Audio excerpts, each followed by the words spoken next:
श्री परमात्मने नमः। व्याकरण शास्त्र की इस कक्षा में आप सभी का स्वागत है। मैं डॉक्टर नंदिता सिंघवी, सह आचार्य, राजकीय डूंगर महाविद्यालय बीकानेर। आज हम महाभाष्य और पश्पशानिक के नामकरण के बारे में जानेंगे।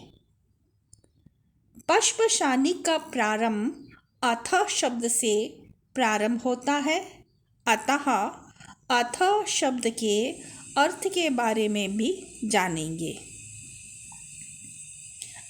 आइए सबसे पहले हम महाभाष्य के नामकरण के विषय में जानें। महाभाष्य का पूर्ण नाम व्याकरण महाभाष्य है। इसकी व्युत्पत्ति इस प्रकार है: व्याक्रियन्ते व्युत्पाद्यन्ते शब्दा अनेनिति शब्द ज्ञानजनकं व्याकरणम्। पुनः देखें, व्याक्रियन्ते व्युत्पाद्यन्ते शब्दा अनेनिति शब्द ज्ञानजनकं व्याकरणं तच्च सूत्रम्। भाष्यते शब्दशास्त्रं येन इति भाष्यम्। महच्च तद्भाष्यं महाभाष्यम्। व्याकरणस्य महाभाष्यं व्याकरण महाभाष्यम्। जिससे साधु शब्द का ज्ञान हो उसी का नाम व्याकरण है, और उस व्याकरण के सूत्रार्थों का विवेचन करते समय अपने मतों का भी ननु न च से विवेचन करना भाष्य है। तात्पर्य है कि जिसके द्वारा हम किसी भी शब्द के सही और शुद्धता का ज्ञान प्राप्त करें कि वह शब्द शुद्ध है या अशुद्ध है, साधु है या असाधु है, तो उसका नाम व्याकरण है। और उस व्याकरण के सूत्रों का विवेचन करते समय हम अपने मतों का भी कई प्रकार से व्याख्या करें, अपने मतों की उसका विवेचन करें, तो उसका नाम भाष्य है।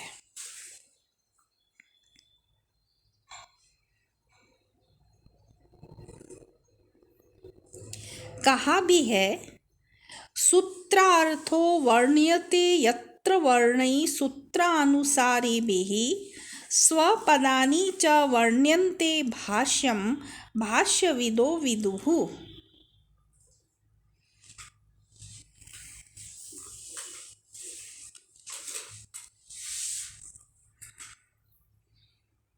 अब आइए देखें प्रथम आहनिक का नामकरण।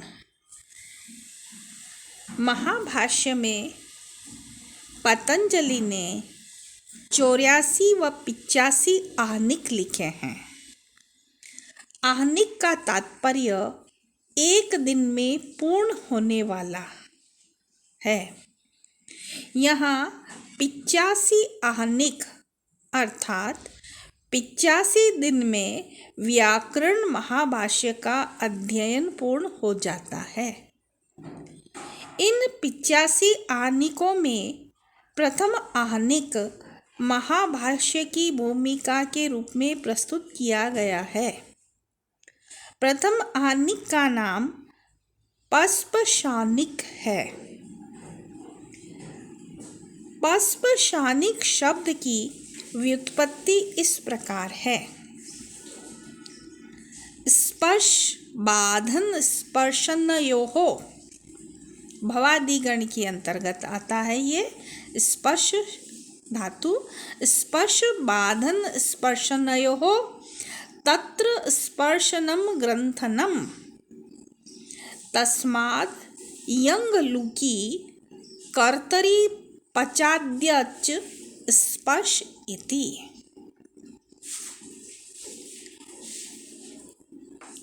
तात्पर्य है कि स्पर्श धातु है यंग, फिर लुक, फिर कर्ता अर्थ में अच प्रत्यय, फिर उसके बाद में च कालांत्यम से लोप हुआ और स्पर्श शब्द बना। कोशकारों ने स्पर्श का अर्थ प्रस्तावना, आमुख, भूमिका आदि किया है। आन्हा निर्वर्तम आनिकम अर्थात एक दिन में जितना पाठ पढ़ाया जाए उस पाठ को आनिक कहते हैं।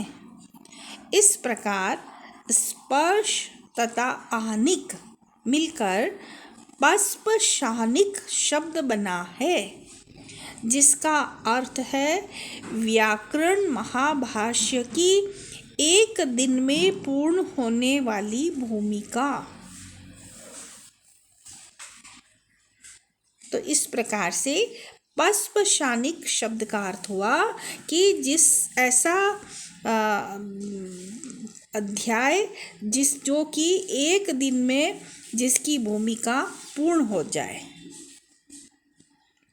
पस्पशानिक का अर्थ हुआ कि व्याकरण महाभाष्य की एक दिन में पूर्ण होने वाली भूमिका। स्पर्श का तो अर्थ हुआ भूमिका और आनिक का अर्थ हुआ कि एक दिन में जितना पाठ पढ़ाया जाए उसको हम आनिक कहते हैं। तो एक दिन में जिसकी भूमिका पूर्ण हो जाए वह पस्पशानिक कहलाया। अब इस पस्पशानिक ग्रंथ का प्रारंभ करते हुए कहा गया है अथित्ययम शब्दो अधिकारार्थः प्रयुज्यते, कि ये जो अथ शब्द है यह शब्द अधिकार के अर्थ में प्रयुक्त होता है। प्रारंभ में सबसे पहले कहा गया अथ शब्दानुशासनम, फिर अब शब्दानुशासन प्रारंभ होता है। फिर आगे कहा अथित्ययम शब्दो अधिकारार्थः प्रयुज्यते, कि यह जो अथ शब्द है वह अधिकार यानी प्रारंभ होने के अर्थ में प्रयुक्त होता है।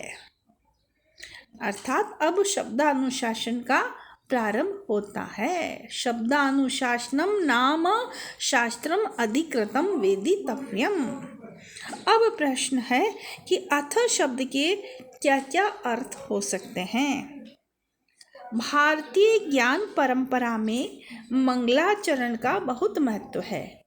पतंजलि ने भी महाभाष्य में इस परंपरा का निर्वहन किया है।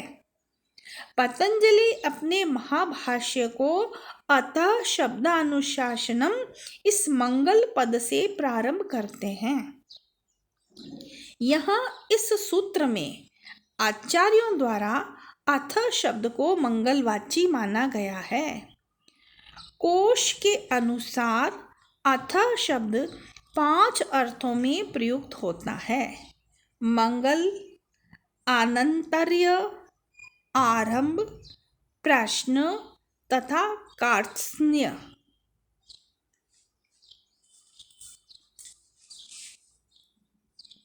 मंगला, अनंतर, आरंभ, प्रश्न, कातसर्योषु अथो अथ इति। आचार्य शंकर ने भी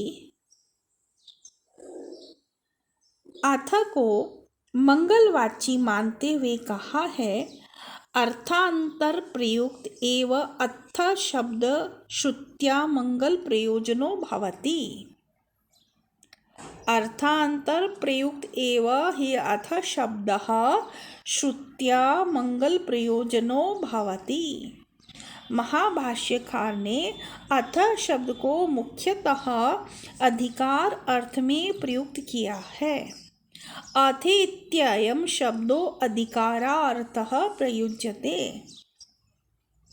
परंतु यहाँ मंगल अर्थ भी सार्थक है तथा पतंजलि ने मंगलाचरण के प्रतिपादन को ध्यान में रखते हुए अथ शब्द का प्रयोग किया है।